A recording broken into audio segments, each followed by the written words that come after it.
Mencari timba si anak dara. Wah. Di bawah sarang burung tempur. Ya. Salam satu Malaysia pembuka bicara. Selamat pagi untuk semua. Kalau Hezri dah mula berpantun, saya pun ada pantun. Susuli dengan pantun saya pula. Garam ada, kicap pun ada. Ada juga. Sayang lada, terlupa bagi. Aduh. Pantun ada, ucapan pun ada. Jangan lupa berpantun bersama kami. Jadi hari ini hari Rabu, hari yang cukup sinonim dengan gelanggang pantun. Jadi nanti di penghujung rancangan kita akan bermadah, bersendaloka dan berpantun bersama dengan tetamu istimewa dalam Lingkar Seni Beralas. Dan selain itu juga sebelum pukul 9 nanti untuk kita berpantun, banyak lagi info-info yang akan kami kongsikan juga. Antara program-program terbaru di bawah Aswara sendiri, projek-projek pelajar mereka yang akan dipersembahkan untuk anda semua. Dan tiba masa sekarang ini untuk kita sama-sama bermuhasabah diri dan juga mendapatkan inspirasi untuk kita memulakan hari yang baru dalam ruangan Klik Santai Pagi. Walaupun kita dikabarkan dengan pelbagai kesedihan dan juga kesengsaraan yang berlaku ekoran daripada bencana yang menimpa negara Jepun yang turut membimbangkan seluruh dunia termasuk juga rakyat Malaysia sendiri. Tapi pastinya ada hikmah di sebalik perkara tersebut. Ada perkara, ada mungkin pengajaran yang seharusnya kita hayati dan pegang. Dan iktibarnya juga boleh kita ambil daripada apa yang berlaku kini. Dan kita terus bersama dengan tetamu kita, Dr. H.M. Tuah, pakar motivasi. Tapi sebelum tu, sekali lagi anda boleh berinteraksi bersama kami di laman Facebook, di mana hari ini tak ada kaunter kopi, anda ada kaunter Facebook. Hezri akan jaga kaunter Facebook hari ini. Kita sama-sama Selamat pagi satu Malaysia, dan juga taliannya 0322822858. Jadi kita terus bersama dengan Dr. H.M. Tuah. Selamat pagi. Selamat pagi. Okey, baik Doktor. Kalau kita lihat tahun ini merupakan satu tahun yang cukup mencabar. Kenapa kalau kita lihat baru-baru ini sebelum terjadinya kemelut dan malapetaka di Jepun, juga telah berlaku gempa bumi di Christchurch di New Zealand, dan disusuli pula dengan gempa bumi serta tsunami yang sedang melanda negara Jepun. Dan ini sebenarnya merupakan satu kejadian alam yang tidak dapat siapa saja tidak dapat melakukan apa-apa kerana malang tidak berbau. Dan ini mungkin boleh kita kaitkan dengan jurnal kehidupan secara keseluruhannya. Bagaimana? Ya. Saya nak pantun dulu lah. Boleh. Silakan. Kerana semua pantun, saya nak dipantun. Anak Cina menjual tahu, tahu dijual bertempat-tempat. Kalau tuan-tuan semua ingin nak tahu, di sini Tuah betul-betul tak ada kat lain tempat. Secara langsung dari studio 2 Angkatan Budi dalam Selamat Pagi Satu Malaysia. Tak ada kat tempat lain. Hanya di sini berbaju berjaket kuning. Hanya di sini bersama kami. Okey, jadi teruskan. Ya. Baik. Bila kita sebut pasal bencana, malapetaka, sebenarnya memang dunia ni memang tempat ujian. Di mana-mana pun, di negara mana pun, hayat kita ni penuh dengan petaka. Dia pasti ada. Tsunami ni, sebenarnya tsunami dalam kehidupan pun ada. Orang kena buang kerja tu tsunami lah. Suatu bala lah kan. Jadi sebenarnya kita memang sesetengahnya kita boleh mengelak, sesetengahnya kita tak dapat nak elak. Contohnya apa yang berlaku kat Jepun itu, satu petaka yang sangat besar, sangat dahsyat. Kita pun tak jangka tiba-tiba dia terjadi, dan dia berlaku dengan mendadak. Dan ini sebab itulah kita sebagai manusia biasa ni kita kena ada persiapan. Persiapan kita kalau yang dah kena tsunami itu tak boleh nak buat apalah kan, sebab dia melanda begitu saja. Tapi persiapan kita sebagai insan, sebagai seorang individu, kita kena kuat mendepani keadaan-keadaan seperti itu. Paling tidak kita jangan sampai tergelincir akidah pada waktu saat-saat itu. Itu penting sekali kita jaga. Baik. Okey. Dari pepatah lama yang mengatakan bahawa malang tidak berbau, maka kita perlu menyediakan payung sebelum hujan. Tapi persediaan yang macam mana tu? Dan saya tertarik dengan persediaan dari segi rohaniah dan juga kekuatan mental yang doktor sebutkan sebentar tadi, sebagai salah satu daripada persediaan selain daripada persediaan fizikal ataupun material untuk berhadapan dengan krisis macam ini. Memang sebenarnya kita kalau kita dalam keadaan seperti ini, selesa, sejuk, kan, comel-comel macam ni kan, kita memang boleh kata kita kuat. Kita memang boleh kata kita aku hebat, kan, aku luar biasa. Tapi kalau kita dah kena sesuatu, di situ terujanya kita.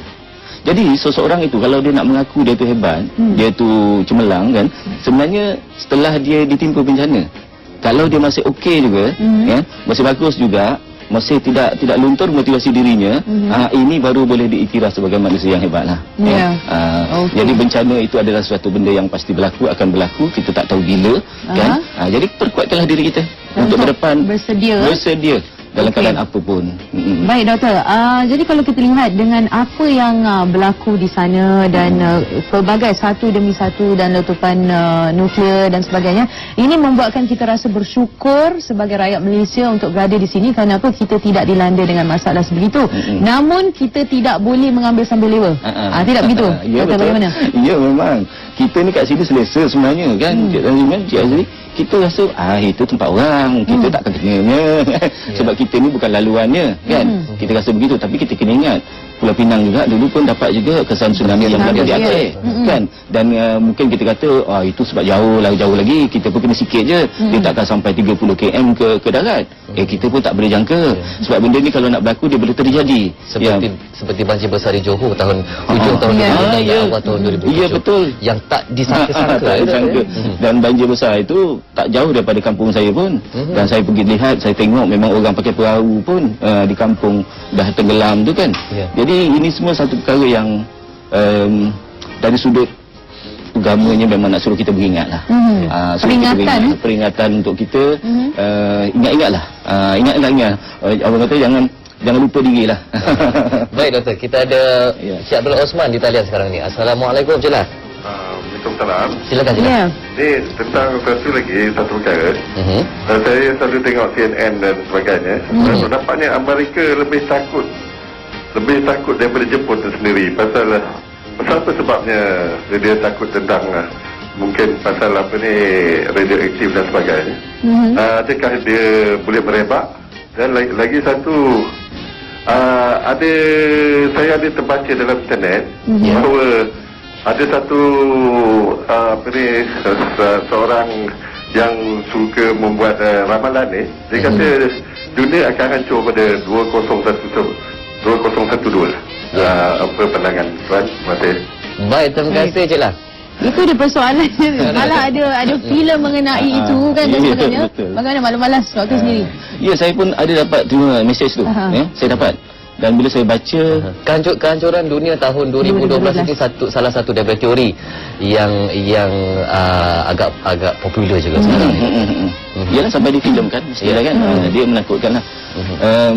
Waktu saya dapat mesej tu pun saya tidak rasa gentar juga. Sebab apa, pada saya perkara ini kalau tidak diberi amaran pun dia boleh terjadi juga. Bila-bila pun terjadi juga, kan. Atau jadi atau tak jadi itu bukan masalah kita. Kan, masalahnya ialah apakah kita bersedia untuk berdepannya dalam keadaan apa situasi sekalipun. Kan, sebab itu motivasi itu kena hebat, kan. Jadi pada saya kita tak perlu ambil kisah sangat. Sebab apa? Jadi seorang ulama juga pernah berkata pada saya, kita mengapa kita perlu bimbang kepada terhadap mungkin hari kiamat, kerana walaupun kita tidak menemui kiamat sekalipun, kita tetap akan mati walaupun dalam keadaan yang aman, damai dan tenteram. Itu kiamat juga tu untuk kita. Jadi mengapa perlu kita rungsingkan fikiran kita tentang kehancuran dunia, sedangkan walau dunia tidak hancur sekali, kita sendiri tetap akan mati. Ya, memang begitu sebenarnya. Memang kita kena ada satu ketetapan, kekuatan pegangan yang utuh, yang kukuh. Sebab apa, kadang-kadang memang ada jenis yang suka merosakkan perasaan orang, kan. Kita rasa macam niatnya baik, tapi kadang-kadang dia kesannya negatif pada jiwa manusia, kan. Sehingga dia kata tak payahlah, esok dah nak kiamat dah. 2012. Ni 2011. Setahun je tak payah niaga. Ada yang kata kahwin cepat. Kesan secara psikologinya lebih banyak yang buruk daripada yang baik. Dia akan lebih banyak buruk. Okey doktor. Secara peribadi lah bagi doktor sendiri. Secara peribadi adakah doktor bimbang tentang risiko yang mungkin berlaku ekoran daripada bencana di Jepun? Tidak. Pada saya sebagai individu, sebab ini adalah kerja Tuhan, yang mana kadang-kadang kita nak mengawal, kita tak terkawal. Sebab teknologi kita tidak sehebat itu untuk kita mengawal. Kita mungkin boleh mampu untuk mencipta hujan dan sebagainya, tapi mungkin untuk mengalirkan kesan-kesan radioaktif ni mungkin belum sampai kita punya teknologi. Mungkin kuasa doa itu yang lebih kita mujarab, lebih mujarab dalam keadaan seperti ini Kalau contohnya kalau kita semua sembahyang hajat ke kan berterusan berdoa sungguh-sungguh, mungkin ini pun salah satu mekanismenya. Dalam masa yang sama kita tak nafikan teknologi, maknanya kita kena berusaha jugalah, fikirkanlah macam mana supaya kita tidak merebak dan tidak kena. Okey, baik. Jadi sebelum kita bacakan apa maklum balas di Facebook, persoalannya kini kan. Tadi ada disebutkan oleh Doktor dan juga Hezri tentang bagaimana tahun 2012 ni dan ramai juga menyatakan bahawa kemungkinan akan berlaku kehancuran sebagainya. Jadi bagaimana untuk kita membuat persediaan dari aspek mental? Bagaimana untuk kita menyediakan diri kita untuk mengikis sebenarnya tentang persepsi dan spekulasi SMS yang dapat kini kan, dan macam-macam lagi yang membimbangkan semua. Yang pertama sekali kita kena kembali kepada Allah, kembali kepada Tuhan. Bila kita ke situ, jiwa kita dah separuh daripadanya dah tenang dah. Boleh kita katakan bulatlah jiwa kita dah tenang. Yang berikutnya ialah kita persiapkan diri kita dengan mekanisme yang perlu. Contohnya seperti kata yang disyaratkan supaya kita jangan keluar sangat ke. Contoh benda-benda macam ni kita kena ambil tahu juga supaya kita tidak terjebak kepada petaka. Kalau kita melemparkan diri kita pada tragedi pun salah juga. Itu macam bunuh diri namanya. Jadi kita ambil juga tahu, tapi dalam masa yang sama yang pertama tu sekali ialah kita kena kukuhkan cipta surga hati kita. Cipta surga di hati kita.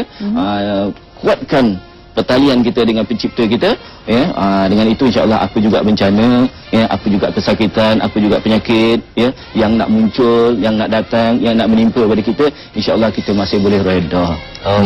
Baik. Jadi kita akan sambung lagi perbincangan kita tentang bencana yang boleh kita ambil iktibar bersama dengan Dr. Hisham Tuah. Tapi sebelum tu kita berehat sekejap. Jangan ke mana-mana. Masalah timbul akibat kembung perut? Makanlah Urix Stomach Aid. Ia dapat melegakan kembung perut dan sakit perut, membantu penghadaman. Semua selesa. Pastikan anda membawa Urix Stomach Aid setiap masa. Urix.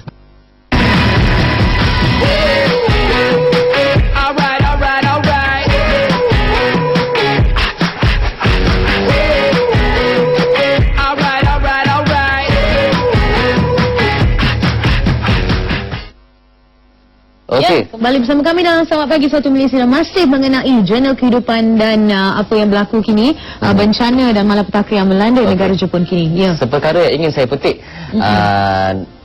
daripada salah satu daripada perkara yang diketengahkan dalam buku Cipta Syurga Hati oleh Dr. Hisham Tuah, yang juga anda boleh dapati di pasaran sejauh mana besarnya, sejauh mana keinginan kita untuk hidup.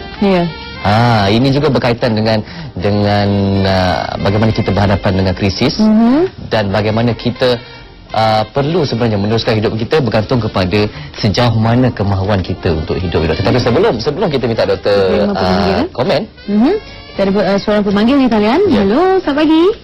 Halo. Assalamualaikum. Waalaikumsalam. Selamat pagi. Siapa di sana tu? Ini doktor. Ya. Saya nak cakap dengan doktor. Ya, saya siap, silakan. Ni nampak-nampaknya doktor, apa yang saya pernah terbaca juga dalam tahun 2012 berita itu, nampaknya sekarang ni dah mula bunga-bunga dah. Bunga-bunga tu dah ada timbul. Jadi sekarang kalau di Jepun debu aktif dah pecah. Kalau di negeri-negeri lain macam di India, di